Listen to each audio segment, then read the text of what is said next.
Welcome back to the Breakdown Podcast presented by Flea Flicker Highlights. I'm your host, Tyler, and this is... I'm Pal. I'm Pal. John Morant's been suspended for 8 games. For flashing a gun on Instagram. Did you see the picture, by the way? Oh my god, yeah, in the strip club. Dude, that picture goes nuts, dog. Give me a flag. No, Give me a flag with that great. picture on it, dude. Honestly, yeah, so if you guys haven't seen this, picture, look up John Morant strip club, and then go to images. I'm real sure. Life GTA, bro, for real. So much cash on the floor, bro. New York Post posted it first, bro. He's in the back getting twerked on. It's nuts, man. It's nuts. Adam Silver quotes, Ja's conduct was irresponsible, reckless, and potentially very dangerous, said Silver. It also has serious consequences given his enormous following and influence. Man, I can't talk. Well, whenever the NBA suspended him, they came out and said he is suspended for conduct detrimental to the league. Which I agree. You can't. No, I just think that the fact that that's what they suspended for is so funny because it's like you have to say that to a little kid. It's like, you can't do this. It makes us look bad. Like, you know what I mean? Like, he should have enough common sense that he's representing. He's an employee, so like he has to be representing the NBA, right? Oh, of course. When you have strippers twerk on you and pointing guns. Even James Harden never let pictures like this get out, man. Bro, for real. That reminds me of that one strip club video I saw of Kawhi. Have you seen that? Yeah, dude, yeah, bro. He was bigger than the ass, bro. It's hilarious. Dude, the claw, dude, for real, dude. He's the claw. That's what I'm saying, bro. The thing is that all these NBA players, we know they go out to clubs. Like, that's not a secret. But you never see pictures like this get out. When they do go, they try to keep it a secret. Yeah, and you got to rent out that whole bitch. Tell them to turn the cameras off or something, man. Because this really sucks. John Morant probably was my favorite player to watch currently.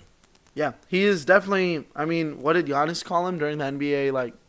During the All-Star game, he called him the most exciting, All-Star. This is peers respecting him, and these are some of the best basketball players in the world that recognize the talent that he has. And it kind of looks like he's not throwing it all away, but he's getting pretty close to it. Yep.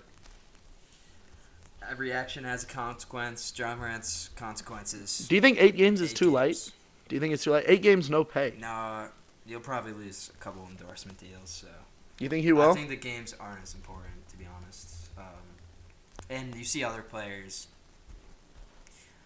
I don't know whether I don't really have an opinion on whether 8 games is late or not. Mm-hmm. I think it's fine. Yeah. But obviously, the NBA wants to see John Morant playing basketball. Mm-hmm. You don't want to suspend him for 20. There's not even 20 games left in the season, so I'm pretty sure it's 14. So this. Hey man, I did the math. John Morant is gonna miss out on about $950,000 from this 8 game without pay. Which is a penny to him. Yeah, I don't know. The Nike. Hey man, that Nike shoe might get snatched though. Hey, Kyrie shared a link and his shit got snatched. So yeah, no, we'll see, bro. Because it's definitely about the brand. It's definitely about. Yeah, this is stuff that This isn't what I want to talk about when I'm covering the NFL, the NBA. This is not what I want to spend time talking about, especially whenever the guy, such a big talent. He's someone that I've always talked so highly about because he's a South Carolina guy. Yeah, this sucks. I hope he the rehab he went to rehab last week and he's in the strip club picture came out yesterday. So I don't even know where the improvement is or isn't, but that's enough about Ja, I think, right? Yeah, let's shift our focus over to Timberwolves. I know you're a fan.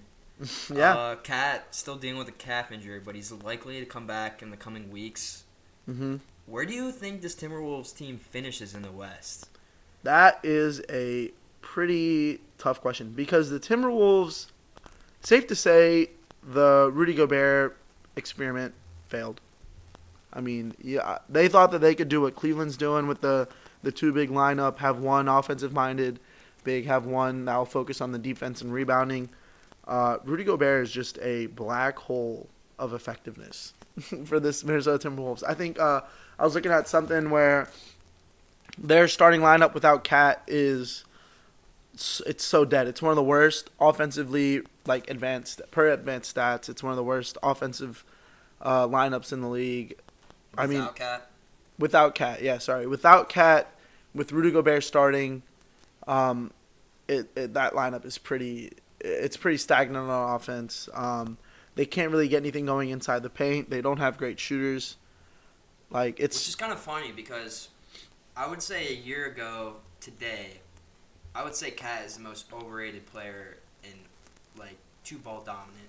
But now you're starting to see the lack of offense. Mm-hmm. And I think it also has something to do with how that team is built. You know what I mean? As a team, they shoot 36% from three. So it's not like, but they're only making 12 threes a game. So in today's NBA, if you want to be one of the best teams, you have to be able to do it, outside the arc as well as inside the arc. And I think that without Cat was, he was a 3-point champion last year in the All-Star game and stuff. What he does for him, spacing the floor, just a constant offensive threat. Without that, it makes it a lot harder on everyone else to produce, especially Anthony Edwards, who I think is one of the most exciting players in the NBA. It definitely hurts his play. But Cat is returning, and I think that with the return, they sit in a pretty good spot right now. They're sitting there holding a pretty coveted 7th seed. Yeah. They're one game behind the Clippers. One game behind the Clippers, for the playoffs. I don't think they'll get to the sixth spot. You think they'll drop to play-in? I think they're going to drop even. They are in the play-in right now, but I think they'll drop even further. All the teams behind them are way hotter than they are. You have the Thunder, the Mavericks, the Lakers. We're going to talk about all three of those teams. Later on, but of the four of them, the Timbers, I think, have the worst outlook. Yeah. 3-point shooting and also depth, I think, might be the... If you have to have all your stars healthy come playoff time if you're the Timberwolves. You can't have Cat out.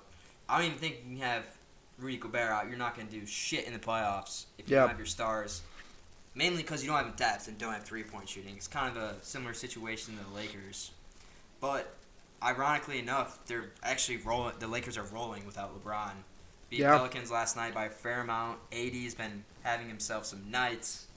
And now this Western Conference is so tight when it comes to the play-in tournament seeds and around the 4, 5, 6 seed area. You got the Suns with 37 wins, but going down from there, there's only 3 games that separate the Suns and the 10th seed.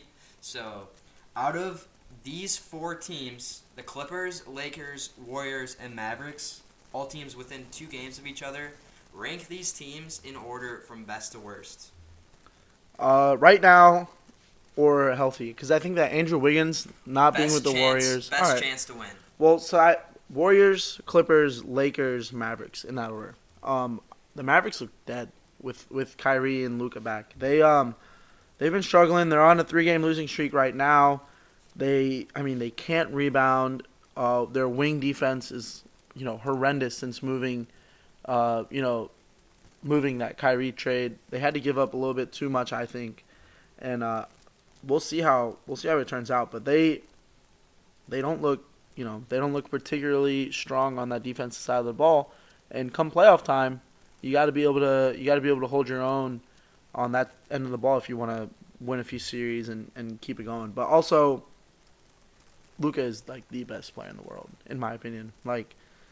And playoff time, we've seen him just flip a switch, turn into a demon. But yeah, defense will definitely hurt the Mavericks for sure. With LeBron, I put the Lakers ahead of him, and then just the fact that with the Clippers and Warriors, we know what we're gonna get. That's why I have the 2 of them ahead. But I also do think that in a playoff series, Warriors Mavericks, right now, I could see the Mavericks taking them to 7, maybe beating them. Something that I personally like to keep in mind in the NBA, at least in the playoffs, it's all about matchups. So you can throw out all the season stats about how they rebound or how they shoot or what their assist percentage is. I think that in the playoffs, it comes down to just matchups and how you fare against the team that you're playing. And the Mavericks, they have the benefit of Luka. And because of that, they can get 4 wins before the other team does. Yeah, that's an interesting take. I like the Clippers and Warriors at the top. I'm going to switch my order up a little bit. I got Clippers 1,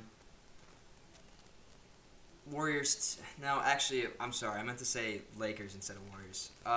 Clippers 1, Lakers 2, Warriors 3, Mavs 4. It's really close between the Lakers and Warriors. Very close. I'm only saying this because as of late, Lakers have been playing really good. Yeah, 7-3 in their last 10. And they beat the Warriors as well. They beat the Warriors. The Lakers have the best defensive rating since the trade deadline. Yep, and all of this is without LeBron's only played in half of those games, so pretty impressive stuff we're seeing. I don't think this NBA season might be one of the most exciting ever, and I feel like all these stars are healthy, or knock on wood, right now. We only got like around 12-ish games until playoff time, but it's lining up to be a really exciting. We're gonna have some really exciting matchups in the playoffs for sure. Yeah, I agree. I think that another thing that we should just keep looking out for is the fact that the Pelicans are right there. They're sitting there, same record as the Jazz. Both of those teams are just below the Lakers. There's still a lot of games left, and if we see the Thunder and the Timberwolves slip, 3-game skid, it wouldn't be very difficult to start talking about the Pelicans and the absolute matchup nightmare that they pose to the Clippers and the Timberwolves and the Mavericks. And I think maybe not the Jazz as much, but I think that both of those teams should scare the other play-in teams, because the play-in this year in the West is going to be an absolute gauntlet, because the teams that you have in 9 and 10 are likely going to be, the way it stands at least, the Mavericks and the Lakers, who are, pretty unarguably better than the Thunder and the Timberwolves. So the fact that they have to win 2 to even get to the playoffs, that's going to be a huge challenge, and we're going to see a different side. We're going to see a different side of these teams because, we're getting to the crunch time part of it now. Yeah, no, definitely a couple teams, like you just mentioned, the Jazz, and then also the Blazers. So they're only 2 games behind the Pelicans, but I think, matchup-wise, Pelicans team can be scary. If Zion comes back, they're making the play-in, and they're gonna most likely beat, if they match up with OKC and OKC is somehow there, or Minnesota. I could definitely see the Pelicans beating them for sure. Yeah, maybe and they're even the right there, Mavericks. man. They're right there. The Pelicans they've only played, Zion and Brandon Ingram have only played like 15 games together this whole year, by the way. Oh, really? They've both been injured a lot. I'm not sure if both of them would be back for the playoffs. I don't think anyone really knows what Zion's injury status is. But I think that's just something to keep an eye out on as well. Same with the Suns. It does matter, how a team gels and how a team molds together. And I think that the Lakers are an example of a team that has been able to find its rhythm pretty easily. And the Mavericks are the opposite, where you've seen some difficulties in getting them adjusted. And then the Suns, a lot of people's Western Conference favorites. Kevin Durant probably won't play until the playoffs. If he does play at all in the regular season, he'll get maybe 2 or 3 games. So that's another headline to kind of keep your eye on. With all the injuries that people are worried about, and like you just mentioned, Kevin Durant probably not going to play until the playoffs. Is there a problem with the NBA when it comes to resting players and saving your regular season for the playoffs? Is there something that they need to change? I think so. I don't know what they could change. I'm not sure what they could change, because you're going to need to play, anywhere from 60 to 80 games in a basketball regular season. You can't just trim down the regular season and say problem solved. So I think that that's just a part of the game that'll stay. It's something that we have to get used to, and I don't know if punishing teams for it is like the best way to handle it. Personally, I do think that this is just the new era of basketball, and as fans and as people, looking in, we're gonna start having this stigma, and it might affect some guys, and it might not affect some other guys, and we'll see how teams and players specifically respond to that. But we still see guys like Ant who say Giannis and Anthony Edwards are two big examples where they try and play every game no matter what. I think even cutting the season by 10 games, I think 72 games would be fine. Yeah. I would not have a problem with that as an NBA fan. Makes the games, I mean, Worth more, I guess, in a way. 1/7 more valuable. That's what, hey man, that's a conversation that the NBA has dealt with for a while. They still need to work on the All-Star game. That's a fact. The All-Star game needs working on, as well as with the divisions. I don't like how... Kind of pointless to have them. But that's the tiebreaker in the playoff seeding, is the divisions. And, some teams have crazy divisions. Let's look at the Western Conference Pacific.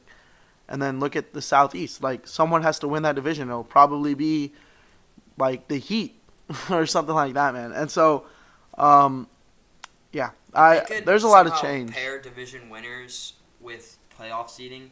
Like, there's a lot of emphasis on divisional play when it comes to baseball and football, for sure. Yeah. Hockey, definitely that too. There's only two big divisions in hockey on both sides or both conferences, but the first three teams get a playoff spot in that division, and then the next two or whatever, or the next two get a playoff spot. So like it does matter. Like your conference does. And the matter. NBA divisions don't matter at all. And that's also another question that we've had, like, asked. And again, it's another one without a straightforward answer. And I doubt we'll find a legitimate solution to those problems. But I think they did a great job implementing the play-in tournament. Definitely made things a lot more exciting before the playoffs start, and gives more teams an opportunity. It took a while to kind of get used to on how it works, what we're looking at. But I mean, I feel like everyone kind of has a pretty good handle on what it is now. So I personally, huge fan of the play-in, just like you mentioned. But we'll see if they do anything. Do you have any other legitimate takes for the playoff race that we're looking at right now? Lakers-Clippers Western Conference Finals. Wow, I didn't expect you to say anything like that. Damn. That'd be my dream to see that. I'm just gonna admit at the podcast, I'm a huge LeBron fan and I'm a huge Clippers fan. And I think it honestly tears me apart when they play each other. Like dead ass. Like that's how much I like LeBron. But you might hate this, but my pick for the Western Conference Final right now, give me the 1 and 2 seeds, bro. Denver, Sacramento. I think that'd be fire too. Honestly, two teams. Every score would be like 150, 140 or something like that. But yeah, hella offensive. Yeah. But let's we wanted to end before we end. We wanted to just make some March Madness picks. Yeah. We were discussing before who we thought would make it, what our brackets looked like. Who you got winning it all this year? Who's your favorite? Right now, tentatively, I'm gonna say Houston. The Final Four is being played in Houston, so if they get that far, the home field advantage might just be what they need to push them over the edge. I feel like so many championship teams have been playing in their home cities recently, like Tampa and Tampa LA. got one. The Rams got theirs. Back-to-back years. Yeah, man. That was, and the whole thing is that an NFL team had never won a Super Bowl at home, and then we saw it back to back. So, yeah, that is actually. That's a great point to bring up. And then, apart from Houston, I think that Providence will probably make a deep run. And then I guess another kind of crazy pick is I don't like Kansas very much. I don't think they'll get out of the second round. I like Bama to win it all, and I wish we had Wade here to talk about some college basketball. He definitely knows his stuff about when it comes to that. Yeah, he would make like this face where he's like, everything we just said, because but then when you ask him, he's like, oh, I don't know, man, anything could happen. So that's sports for you, bro. Yeah, but I think that Wade's pick for it all was Kansas to repeat. We were talking about it. Yeah, I still like that pick. I think that's a great pick. Yeah, Kansas to repeat. Who do you got? I already said it. No, but like, who else do you have like making a deep run? Any Cinderellas? Any big flops? I like Kansas to go deep again, but besides that, I'm not too familiar. But that will do it for this episode of the Breakdown Podcast. We'll see you next week, where we'll talk about some more NBA, some more NFL. Peace out. Nice.